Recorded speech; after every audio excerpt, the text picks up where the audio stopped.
ka, mahal ni. Dili ka pwede mo kaunog pizza kay mahal. Kay katabang man ka dira sa Saudi. So yun na guys, magre-react lang ako dito kay ante na dumaan sa FYP ko sa TikTok na about sa mga kasambahay katabang na hindi daw maka-afford ng pizza. Na gusto ba daw natin kumain ng pizza pero siya lang ang may karapatan dahil siya lang ang makaka-afford nun at hindi natin kayang bilhin yun.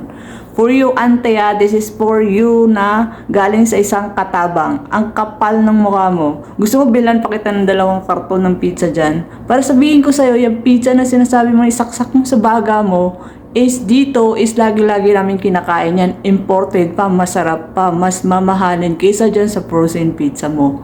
Grabe ka naman, gagawa ka ng content ate, gamitin mo to ito ang gamitin mo hindi yung kabubuhan mo. Ang bobo mo naman.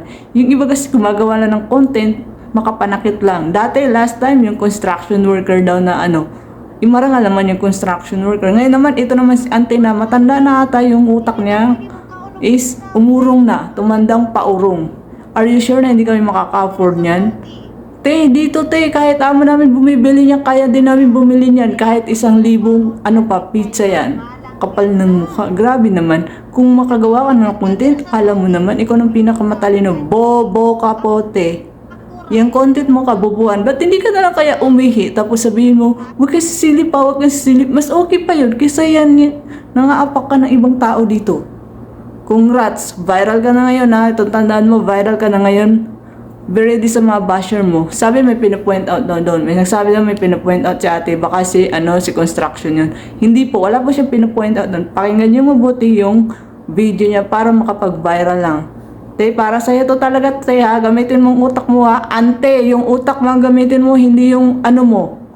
Yung utak mo nilagay mo sa talampakan mo, tumatanda kang paurong, ang bobo mo po. Yes, ikaw ante na nagsasabi na hindi kami maka-afford ng pizza, ito lang masasabi namin sa'yo, pati ikaw kaya namin bilhin. At wag kang bobo, gagawa ka ng content, gamitin mong utak mo, wag yung puro kabobohan. Yes, Miss Auntie Bobo ka po.